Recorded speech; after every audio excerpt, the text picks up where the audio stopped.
नमस्कार, स्वागत है आपका बिहार समाचार में। बिहार में मौसम विभाग ने सबसे बड़ी खतरनाक चेतावनी जारी कर दिए हैं। बिहार वालों के लिए बड़ी खबर है। साथ ही बिहार में बारिश कब होगी इसका भी पूर्वानुमान जारी कर दिया गया। तो वहीं तेजस्वी यादव ने बिहार की जनता के लिए कई बड़े ऐलान किए हैं। गरीबों किसानों को बड़ी सौगात दे दी गई। साथ ही जिनका घर नहीं है, जिनका जमीन नहीं है, उनके लिए भी कई बड़े ऐलान किए गए। तो आज की बिहार की बड़ी और काम की खबरों पर बात करेंगे। इससे पहले आपसे एक छोटी सी अनुरोध है, कृपया वीडियो को एक प्यारा सा लाइक अवश्य कर दीजिएगा। आपका लाइक करना ही हमारी मेहनत का फल होता है।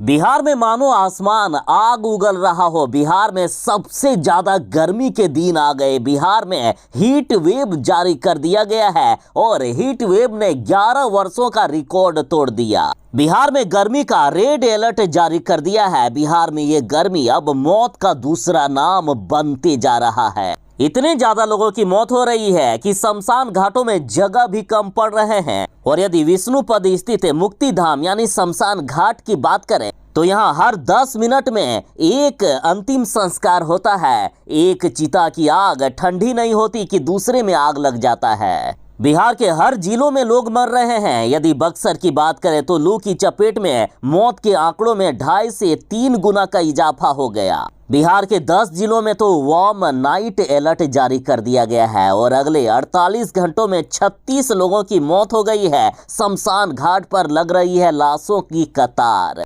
अतः जरा बच के रहिएगा। देखिए, अगले 48 घंटों तक आपको बच के रहना है। मौसम विभाग ने यहाँ तक कहा है कि अगले 48 घंटों के बाद कहीं हल्की तो कहीं मध्यम दर्जे की बारिश हो सकती है और अगले 72 घंटों के बाद बिहार में तेज बारिश के भी आसार बन रहे हैं। लेकिन अभी के जो 48 घंटे हैं इसमें बच के रहना है। इसमें सबसे भयानक रिकॉर्ड तोड़ गर्मी आपको देखने को मिलेगी। सरकार आंकड़ों को छुपा रही है। इस गर्मी की मार देखिए, ये मार ही डालेगी ये गर्मी। 36 लोगों की मौत हो गई और सरकार 9 की पुष्टि किए हैं। बिहार में तापमान 44 डिग्री के भी पार पहुंच गया है। अतः दोपहर में घर से बाहर नहीं निकलने की मौसम विभाग ने चेतावनी दी गई है। और जिन जिलों में सबसे भयानक गर्मी है उसमें औरंगाबाद, अरवल, पटना, बक्सर, भोजपुर, रोहतास, भभुआ, गया, नालंदा और शेखपुरा शामिल है। बाकी अन्य जिलों में भी राहत की कोई उम्मीद दिखाई नहीं दे रही है। बिहार में अभी हीट वेव जारी है। अगले 48 घंटों तक बिहार में भयानक गर्मी रहनी है। लेकिन 48 घंटों के बाद बिहार के 19 जिलों में भारी बारिश तो कहीं हल्की या मध्यम दर्जे की बारिश की चेतावनी दे दी गई। बिहार में मानसून आते ही मानो गायब सा हो गया है। लेकिन 48 घंटों के बाद बिहार में आपको फिर से बारिश देखने को मिलेगी। अगले 48 घंटों में जिन जिलों में बारिश होने वाली है उसमें मुजफ्फरपुर, पश्चिमी चंपारण, पूर्वी चंपारण, सुपौल, मधेपुरा, पूर्णिया, कटिहार, अररिया, सहरसा, किशनगंज, सिवान, वैशाली, शिवहर, सीतामढ़ी, समस्तीपुर, दरभंगा, मधुबनी जिला शामिल है। साथ ही मौसम विभाग ने प्रेस विज्ञप्ति जारी करके कह दिया है कि 48 घंटों के बाद यानी 72 घंटे आते आते पूरे बिहार में मानसून की बारिश शुरू हो जाएगी और लगभग 32 जिलों में तेज बारिश हो सकती है। और इनमें से है बिहार का पूर्वी चंपारण, पश्चिमी चंपारण, पटना, जहानाबाद, गया, नालंदा, शेखपुरा, नवादा, सिवान, गोपालगंज, सीतामढ़ी, मधुबनी, मुजफ्फरपुर, दरभंगा, वैशाली, शिवहर, समस्तीपुर, सुपौल, अररिया, मधेपुरा, सहरसा, पूर्णिया, कटिहार। बिहार सरकार ने एक बार फिर से दोहराया है कि बिहार का कोई भी ऐसा पात्र परिवार नहीं होगा जिनको आवास ना मिला हो। बिहार के हर गरीबों को आवास देना हमारी पहली प्राथमिकता है। साथ ही दिव्यांगों के लिए भी सरकार ने बड़ी घोषणा कर दी कि आवास योजना में जिलों के लक्ष्य का 5% दिव्यांगों को दे दिया जाएगा। और ग्रामीण विकास विभाग ने सभी 38 जिलों के जिलाधिकारियों को इसे सुनिश्चित करने के लिए आदेश जारी कर दिया है। और साथ ही बिहार सरकार उन सभी गरीबों के लिए जमीन खरीद कर दे रही है जिनके पास जमीन नहीं है। और सरकार ने अब कहा कि वासहीनों के लिए उनकी पसंद से खरीदी जाएगी जमीन। सरकार का मानना है कि वासहीन लोगों की पसंद से यदि जमीन खरीद कर हम देंगे तो वे यहाँ अच्छी से रह भी सकेंगे और यही नहीं, भविष्य में इस योजना पर कोई भी सवाल खड़ा नहीं करेंगे।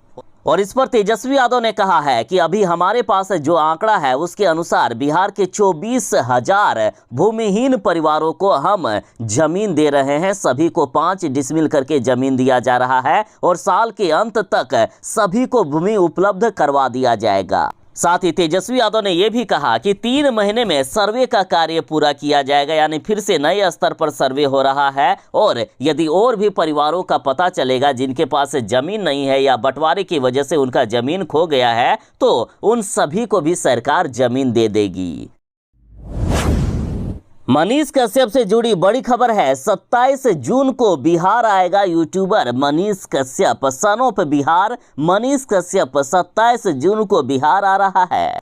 दरअसल मनीष कश्यप की बेतिया न्यायालय में पेशी है। अभी तमिलनाडु के मदुरई जेल में है बंद मनीष कश्यप। दरअसल मनीष कश्यप के खिलाफ एक नहीं बल्कि कई केस दर्ज हैं और अब मनीष कश्यप के खिलाफ बीजेपी एमएलए उमाकांत सिंह के साथ मारपीट और रंगदारी मांगे जाने का केस खुल गया है और इस पुराने केस में उनकी पेशी होनी है। बेतिया कोर्ट ने सशरीर हाजिर होने के लिए कहा है। और जहां तक मनीष कश्यप की रिहाई की बात करें तो मनीष कश्यप का अभी जेल से बाहर आना नामुमकिन सा प्रतीत हो रहा है, क्योंकि मनीष कश्यप पर अब ईओयू ने दाखिल कर दी है चार्जशीट। मनीष कश्यप पर इतनी ज्यादा धाराएं ठोक दी गई है ना कि यदि इसमें मनीष कश्यप दोषी साबित होते हैं तो मनीष कश्यप को अधिकतम 5 से 7 साल तक जेल में गुजारना पड़ सकता है। और वैसे तमिलनाडु सरकार ने मनीष कश्यप को देशद्रोही करार देते हुए इन पर लगाया गया एनएसए अगले 1 साल तक बढ़ा दिया है, जिसमें से लगभग 2 महीने गुजर चुके हैं। यानी मनीष कश्यप को कम से कम अभी 10 महीने तक और जेल में रहना होगा और यदि दोषी साबित होते हैं तो अधिकतम 5 से 7 साल की जेल की सजा हो सकती है। मुख्यमंत्री नीतीश कुमार जी ने महिलाओं को बड़ी सौगात दे दी है। देखिए, बिहार के इंजीनियरिंग कॉलेजों में 1/3 सीटें महिलाओं के लिए आरक्षित कर दी गई है। इन सीटों पर अन्य को नहीं मिलेगी प्रवेश। यदि ये सीटें खाली भी रह जाए तो खाली ही रख दिया जाएगा, लेकिन दूसरे को इसमें प्रवेश नहीं दिया जाएगा। देखिए, मुख्यमंत्री नीतीश कुमार जी ने कहा कि इंजीनियरिंग कॉलेजों की 1/3 सीटें महिलाओं के लिए आरक्षित कर दी जाए और इनकी जगह दूसरे को प्रवेश नहीं मिलेगा। महिलाओं के लिए आरक्षित सीटें खाली रही तो उस सीट पर सिर्फ महिला को ही प्रवेश दिया जाए। और बिहार पहला ऐसा राज्य है जहां महिलाओं के लिए इतनी बड़ी घोषणा की गई है। बिहार के शिक्षा मंत्री प्रोफेसर चंद्रशेखर ने बड़ा ऐलान कर दिया है कि बिहार में अभी लागू नहीं होगी नई शिक्षा नीति। शिक्षा मंत्री ने स्पष्ट रूप में कहा है कि राज्य में अभी शिक्षा में इंफ्रास्ट्रक्चर की कमी है, कई तरह की दिक्कतें हैं, लिहाजा इन सभी को देखते हुए अभी वर्तमान में नई शिक्षा नीति को लागू करना संभव नहीं है। शिक्षा मंत्री जी ने कहा कि अभी आधारभूत संरचनाओं की स्थिति जो हमारे पास है, शिक्षकों कर्मचारियों के अभाव की जो स्थिति है, विलंबित सत्र की जो स्थिति है, इन सभी को ध्यान में रखते हुए अभी तत्काल इस तरह की कोई भी नई शिक्षा नीति बिहार में नहीं लागू की जाएगी।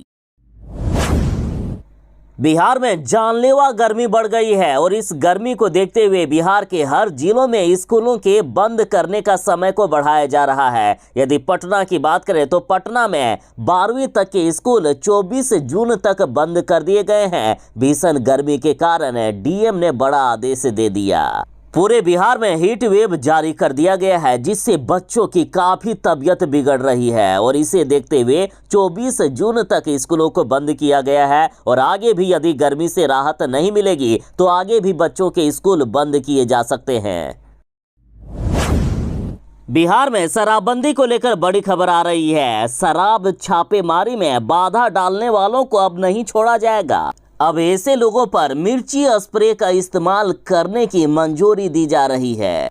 देखिए, बिहार में छापेमारी दल को घेरने या उनको आगे बढ़ने से रोकने वाले महिलाओं या पुरुषों को सामने से हटाने के लिए उन पर अब मिर्ची स्प्रे का इस्तेमाल किया जाएगा।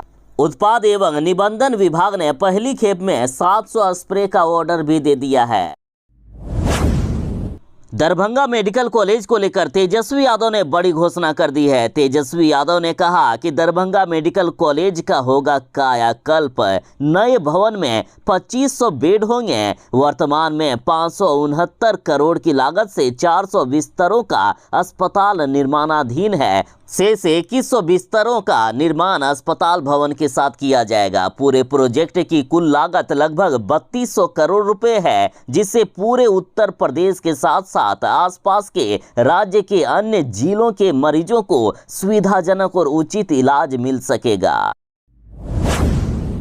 शिवानंद तिवारी बोले कि स्कूलों में अब प्रार्थना नहीं होगा, बल्कि प्रार्थना की जगह अब संविधान की प्रस्तावना का पाठ होगा। और बड़ी खबर है कि सीएम नीतीश कुमार जी ने सभी अफसरों को इस शिवानंद तिवारी के सुझाव को अमल में लाने का निर्देश भी दे दिया है। और अगर सब कुछ सही रहा तो बहुत जल्द राज्य के शिक्षण संस्थानों में प्रार्थना की जगह संविधान की प्रस्तावना का पाठ करवाया जाएगा।